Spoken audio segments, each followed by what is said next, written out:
Hello and welcome to E Pathsala online. এই online প্ল্যাটফর্মে আমরা বিভিন্ন কম্পিটিটিভ এক্সামকে মাথায় রেখে বিভিন্ন বিষয় সম্পর্কে সবিস্তার আলোচনা করে থাকি। তোমরা যারা এই চ্যানেলে নতুন আছো তারা অবশ্যই চ্যানেলটিকে সাবস্ক্রাইব করে নেবে, আর ভিডিওটি ভালো লাগলে লাইক শেয়ার কমেন্ট করতে ভুলো না। তো আজকের ইংলিশ সেশন স্টার্ট করবার প্রথমেই আইসিডিএস প্রিলিমস এক্সামে যারা পাশ করলে তাদের সবাইকে অসংখ্য অভিনন্দন। আমরা আশা রাখছি তোমরা আইসিডিএস মেইনস এক্সামের জন্য খুব ভালোভাবে প্ল্যান্ড ওয়েতে প্রিপারেশন নিচ্ছ। আইসিডিএস মেইনস এক্সামের পরীক্ষার্থীদের সব সময় সর্বতোভাবে সাহায্য করবার চেষ্টা করবে আমাদের এই ই পাঠশালা অনলাইন ক্লাস। তো আজকের এই ক্লাসে ইংলিশ সেশনের এই তৃতীয় ভিডিওতে আমি এক্সাম্পলের মধ্য দিয়ে প্রেসি লেখার এবং বোঝানোর চেষ্টা করব। তোমরা যারা প্রেসি রাইটিংয়ের ডিটেল ভিডিওটি দেখেছো, অর্থাৎ আমার ফার্স্ট ক্লাস ছিল, সেই ভিডিওতে আমি প্রেসি রাইটিং এর বিভিন্ন নিয়মকানুন এবং প্রেসি রাইটিংটা স্টেপ বাই স্টেপ ফলো করে লিখতে বলেছিলাম। আজ আমরা ওই স্টেপ ফলো করেই তোমাদের সাথে প্রেসি লিখব এবং বোঝানোর চেষ্টা করব। প্রথমেই প্রেসি লেখার প্রথমেই তাহলে আমরা ওই স্টেপগুলো একবার একটু ইন এ নাটশেল সংক্ষেপে আমরা জেনে নিচ্ছি, তাহলে আজকের ক্লাসটা বোঝাতে আমাদেরকে সুবিধা হবে।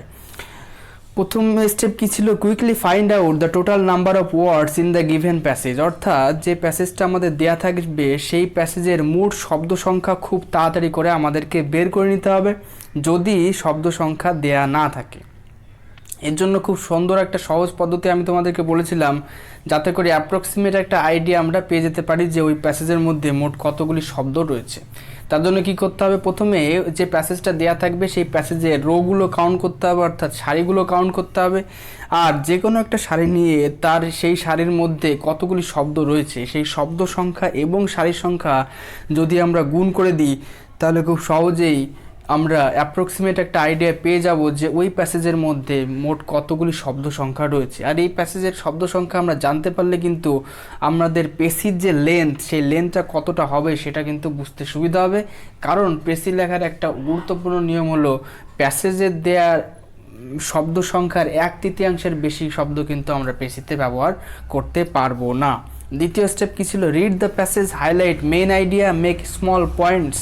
অর্থাৎ এবার আমাদেরকে কি করতে হবে? প্যাসেজটা ভালো করে পড়তে হবে, মেইন আইডিয়াটা খুঁজে বের করতে হবে। আমি সেদিন বলেছিলাম যে মেইন আইডিয়া কিন্তু একটা নির্দিষ্ট সেন্টেন্স দেখে মেইন আইডিয়া বোঝা যাবে না, অর্থাৎ ওই প্যাসেজের মধ্যে বিশেষ কিছু সেন্টেন্স থাকবে যে সেন্টেন্সগুলো দেখে আমরা মেইন আইডিয়াটা বুঝতে পারবো। সেই মূল যে সেন্টেন্সগুলো সেইগুলোকে আমাদেরকে আলাদা করতে হবে। আমরা এটাও জানি যে কোনো একটা প্যাসেজ থাকলে সেই প্যাসেজের মধ্যে মূল ভাবনা বা মূল আইডিয়া দেওয়ার জন্য বিশেষ কিছু সেন্টেন্স থাকবে, আর অন্যান্য সেন্টেন্সের মাধ্যমে ওই মেইন আইডিয়াটাকে কি করবে?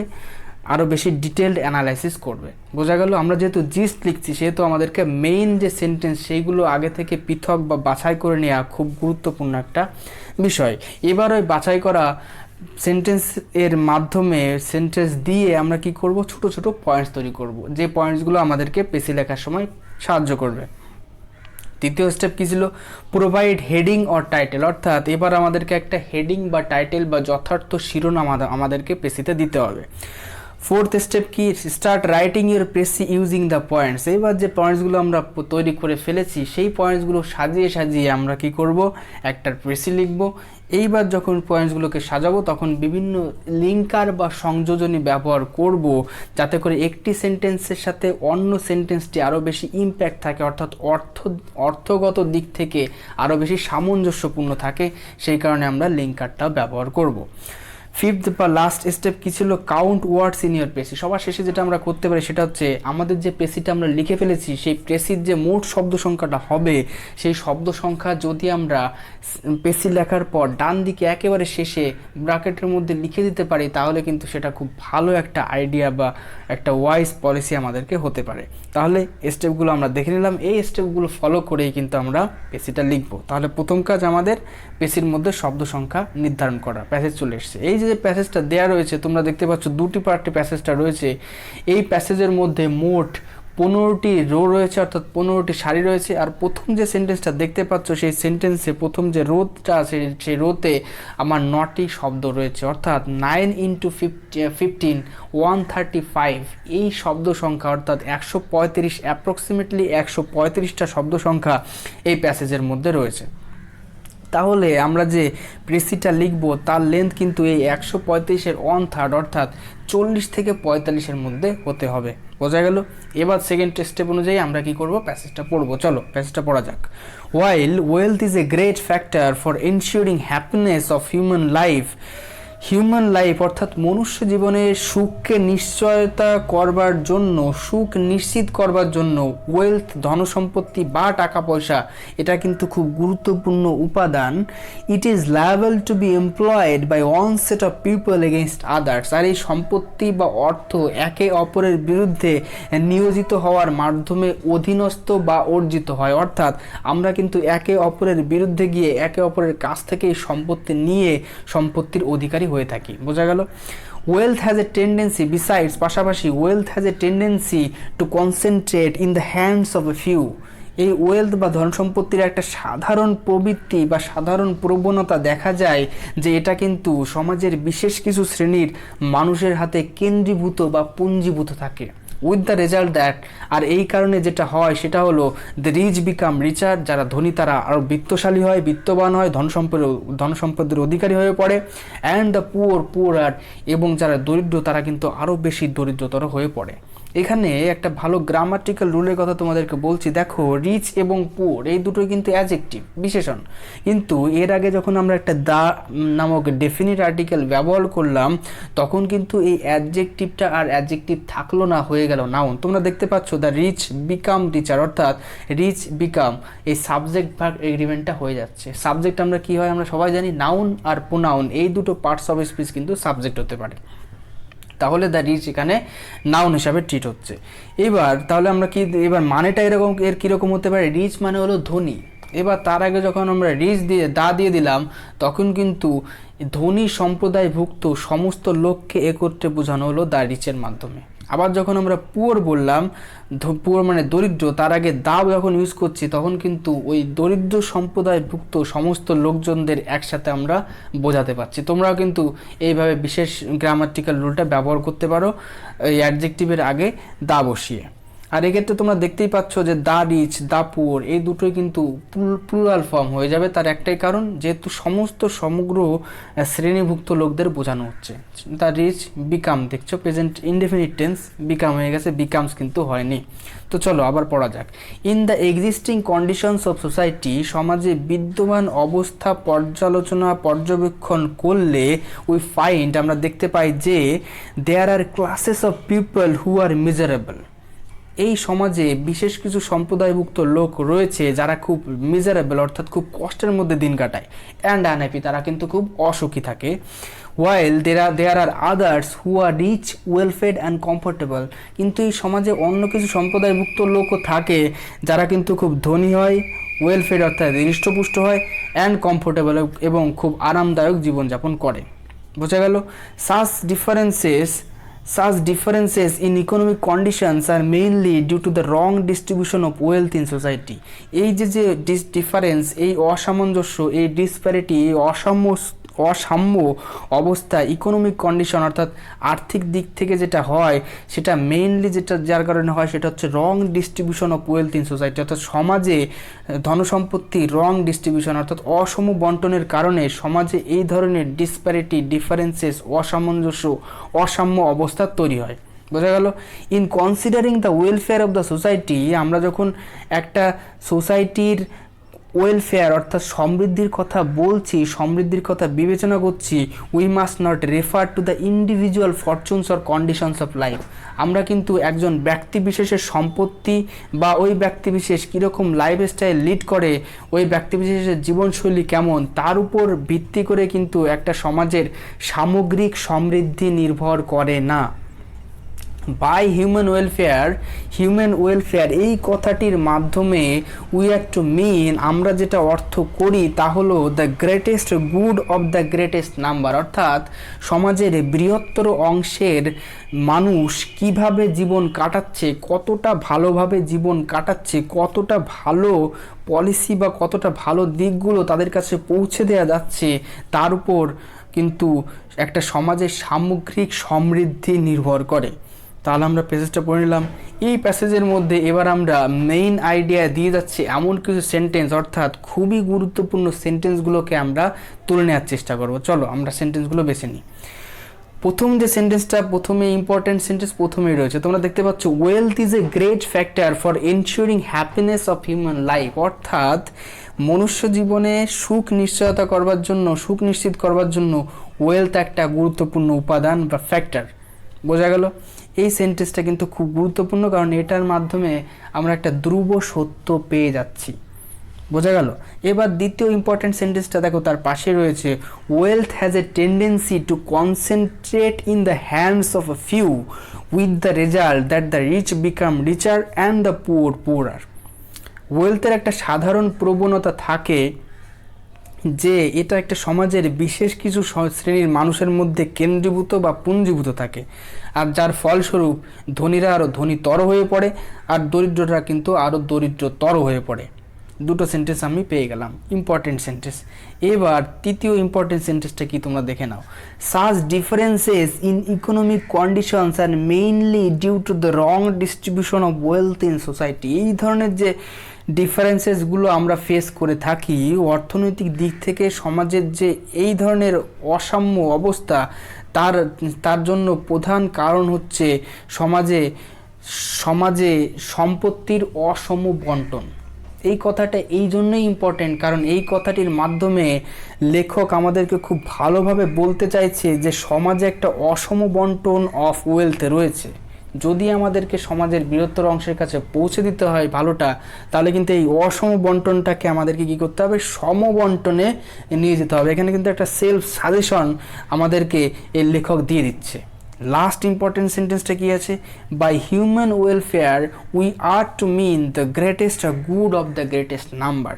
হিউম্যান ওয়েলফেয়ার বলতে আমরা সমাজের বৃহত্তর অংশের বৃহত্তর ভালো দিকটাকে বিচার বিবেচনা করেই তবেই আমরা বলবো ওই সমাজটা, ওই মনুষ্য জাতিটা কতটা সমৃদ্ধি করতে পেরেছে। আমরা তাহলে 4টি সেন্টেন্স বেছে নিলাম। এই 4টি সেন্টেন্স দিয়ে আমরা কি করব, পয়েন্টস তৈরি করবো। এবার দেখো পয়েন্টস আমি কিভাবে তৈরি করছি। প্রথম সেন্টেন্স ছিল কি ছিল, wealth is a great factor for ensuring happiness of human life. এই সেন্টেন্সটা দিয়ে আমরা কি পয়েন্টস বানালাম, আনডাউটেডলি, নিঃসন্দেহে, wealth is required for happiness in life. Undoubtedly wealth is required for happiness in life, অর্থাৎ নিঃসন্দেহে ওয়েলথ আমাদের জীবনের হ্যাপিনেস অর্থাৎ সুখী হওয়ার জন্য প্রয়োজনীয়। দ্বিতীয় ইম্পর্টেন্ট সেন্টেন্সটা তোমরা দেখে নাও, কি পয়েন্টস বানালাম, wealth has a tendency to concentrate in the hands of a few with the result that the rich become richer and the poor poorer। এই সেন্টেন্সটা ছিল পয়েন্টস। আমি কি বানালাম দেখো, ইট কনসেন্ট্রেটস, ইটস মানে হলো সে আমার ওয়েলথ। যেহেতু ওয়েলথ এই নাউনটা আমরা আগেই ব্যবহার করে ফেলেছি, সেহেতু আমরা এখানে একটা প্রোনাউন ইট ব্যবহার করছি। It concentrates in the hands of a few resulting in the rich becoming richer and the poor poor. দেখো নিজস্ব কিছু শব্দ ব্যবহার করে, আরও শব্দ নিয়ে কিন্তু কত সুন্দর ছোট ছোট করে আমরা পয়েন্টসগুলো তৈরি করছি। এটা সমাজের বিশেষ কিছু শ্রেণীর হাতের মধ্যে কেন্দ্রীভূত বা পুঞ্জীভূত থাকে, যার ফলস্বরূপ রিচার হয়ে যাচ্ছে এবং পুয়াররা আরও বেশি পুয়ার হয়ে পড়ছে। বোঝা গেল, পয়েন্টস তৈরি। এবার লাস্ট যে দুটো সেন্টেন্স ছিল, সেই দুটো সেন্টেন্স একত্রিত করে আমরা একটা পয়েন্ট বানাবো। সেন্টেন্সগুলো আগে একবার দেখে নিই। Such differences in economic conditions are mainly due to the wrong distribution of wealth in society. By human welfare, we are to mean the greatest good of the greatest number. দুটো sentence আমরা বেছে নিয়েছিলাম, এই দুটো sentence থেকে আমরা point convert করছি। দেখো, it should be fairly distributed among all for bringing in happiness to the greater part of the society. যখন এই সাচ ডিফারেন্স এই সেন্টেন্সটা যখন আমরা বের করছিলাম, তখন কিন্তু আমি এক কথা ভালো করে বলে দিয়েছিলাম যে such differences in economic conditions are mainly due to the wrong distribution of wealth in society. এই কথাটির মাধ্যমে আমাদের লেখক এই ধারণাটা দেওয়ার চেষ্টা করেছে যে সমাজে অসম বন্টন রয়েছে, সমাজে অসম বন্টনের জন্যেই এত খারাপ কিছু, এত মানে ধনী দরিদ্রের মধ্যে এত ডিফারেন্সটা তৈরি হচ্ছে। যদি ধনী দরিদ্রের মধ্যে এই ডিফারেন্সটা কমাতে চায়, সমস্ত মানুষের জীবনের মানোন্নয়ন করতে চায়, তাহলে কিন্তু এই ডিসপ্যারিটিটা ভেঙে দেওয়া দরকার। অর্থাৎ একটা সাজেশনমূলক সেন্টেন্স কিন্তু ওটা ছিল, সেই সাজেশনটা আমরা নিয়ে নিলাম। কি লিখলাম? ইট should be fairly distributed among all for bringing in happiness. এটা এই যে সম্পত্তিটা ছিল, এটা আমাদেরকে খুব ভালো করে সমভাবে বন্টন করতে হবে। বোঝা গেল? এবার লাস্ট সেন্টেন্সটা দিয়ে আমি ওর মধ্যে ঢুকিয়ে দিলাম, ফর ব্রিঙ্গিং ইন হ্যাপিনেস। যদি সবার মধ্যে আমরা সম্পত্তিটা পৌঁছে দিতে পারি, তাহলে সমাজে যেহেতু আবার সম্পত্তির উপর সুখ এই জিনিসটা নির্ভর করে, তাহলে সমাজের সামগ্রিক সুখী হবে, সমাজ সামগ্রিকভাবে সুখী হবে, সমাজের সামগ্রিকভাবে ওয়েলফেয়ার হবে। সেটাই দেখো এখানে বলা হয়েছে, for bringing in happiness to the greater part of the society. অর্থাৎ সোসাইটির বেশিরভাগ লোকের কাছে যদি এই সুখ এই জিনিসটা পৌঁছে দিতে হয়, যেহেতু সুখটা ওয়েলথের উপর ডিপেন্ড করে, তাই ওয়েলথটাকে যদি সমভাবে বন্টন করা হয়, তাহলে কিন্তু সবাই সুখী হতে পারবে। দেখো, আমি 4টে সেন্টেন্স দিয়ে 3টে ছোট ছোট পয়েন্টস আমরা তৈরি করেছি। আর এই পয়েন্টস যখন তৈরি হয়ে গেল, তখন কিন্তু তুমি পুরো রেডি হয়ে গেলে ওই প্রেসিটা লেখার জন্য। আর কোনো সেই রকম এফোর্ট কিন্তু দেয়া লাগছে না। দেখো, সেই পয়েন্টগুলো সাজিয়ে আমরা কি করে পেসিটা লিখবো। এবার আমাদের যেটা ছিল সেটা হচ্ছে থার্ড যে স্টেপটা ছিল, সেটা কিন্তু ছিল হেডিং দেবো, আর সাথে সাথে আমরা পেসিটা লিখবো। থার্ড এবং ফোর্থ স্টেপ অনুযায়ী পেসিটা লিখবো, সেই পয়েন্টসগুলো ফলো করে। দেখো, আমি যে হেডিংটা, আমি শিরোনামটা দিয়েছি, সেটা হলো আনইভেন ডিস্ট্রিবিউশন অফ ওয়েলথ। অর্থাৎ এই প্যাসেজটা যখন আমরা বারবার পড়ছি, তখন কিন্তু আমরা দেখতে পাচ্ছি যে এই আনইভেন ডিস্ট্রিবিউশন অফ ওয়েলথের জন্য লেখক খুব বেশি চিন্তিত। লেখক এই থেকে যে কীভাবে বেরিয়ে যাওয়া যায়, সেই সাজেশনটা কিন্তু বারবার দেওয়ার চেষ্টা করেছেন। তাই এই প্যাসেজের হেডিং, অর্থাৎ এই প্রেসির হেডিং বা শিরোনাম আমি দিলাম আনইভেন ডিস্ট্রিবিউশন অফ ওয়েলথ। তোমরা কিন্তু অন্য টাইটেলও দিতে পারো, যেটা তোমাদের বেশি মানানসই বলে মনে হয়। এবার দেখো, ওই পয়েন্টসগুলো সাজিয়ে লিঙ্কার ব্যবহার করে কত সুন্দর করে পেসিটা কমপ্লিট করে দিচ্ছি। Undoubtedly wealth is required for happiness in life. এবার দ্বিতীয় পয়েন্ট দেওয়ার আগে আমি ইউজ করলাম বাট। কিন্তু যেহেতু দুটো সেন্টেন্সের মধ্যে একটা অর্থগত ভারসাম্য রাখতে হবে, তাই আমরা ইউজ করলাম বাট। কিন্তু it concentrates in the hands of a few, resulting in the rich becoming richer and the poor. হয়ে গেল। থার্ড পয়েন্টটা দিলাম দেয়ারফোর। থার্ড পয়েন্টটা যখন দিচ্ছে, তার আগে আমি লিঙ্কার ব্যবহার করলাম দেয়ারফোর, মানে সেই কারণে, যার জন্য। সেই কারণে it should be fairly distributed এবং all for bringing in happiness to the greater part of the society.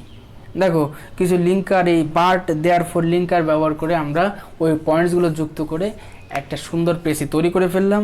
এবার আমি সবার লাস্টে বলেছিলাম, লাস্ট যে স্টেপটা ছিল সেটা হলো কাউন্ট ওয়ার্ডস ইন ইয়ার পেসি। অর্থাৎ আমার যে পেসিটা লিখলাম, সেই পেসির মধ্যে কতগুলো ওয়ার্ডস থাকবে, সেই ওয়ার্ডসটা কাউন্ট করে ডান দিকে লিখে দিলে কিন্তু খুব সুন্দর হয়। আমি কিন্তু এই কথা বলেছিলাম। দেখো, আমার এই পেসির মধ্যে 44 ওয়ার্ডস হয়েছে। অর্থাৎ 135 ওয়ার্ড যদি আমার মোট ওই প্যাসেজের মধ্যে দেয়া থাকে, তাহলে তার 1/3 তো হয় 40 থেকে 45-এর মধ্যে। আমার পেসিটা কিন্তু 44, অর্থাৎ তার মধ্যেই চলে এসছে।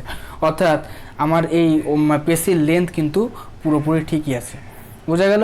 এর পরের ভিডিওতে আমরা কিন্তু এই যে রিপোর্ট রাইটিং, যেটা আমার সেকেন্ড ভিডিও ছিল, সেখানে রিপোর্ট রাইটিং সম্পর্কে সবিস্তার ডিটেলসে বলে দেওয়া আছে, যেটা তোমরা এই ভিডিওর ডেসক্রিপশন বক্সের লিঙ্কে গেলে পেয়ে যাবে। এবার নেক্সট ভিডিওতে আমরা ওই রিপোর্ট রাইটিং এক্সাম্পলের মধ্যে দিয়ে আমরা বোঝার এবং করানোর চেষ্টা করব।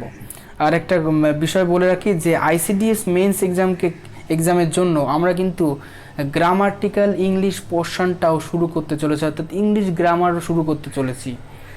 তো তোমরা যারা ICDS মেন্সের জন্য পরীক্ষা দিচ্ছ, তারা কিন্তু আমাদের চ্যানেলের সাথে অবশ্যই যুক্ত হয়ে যাও। নেক্সট ক্লাস পর্যন্ত বাই বাই।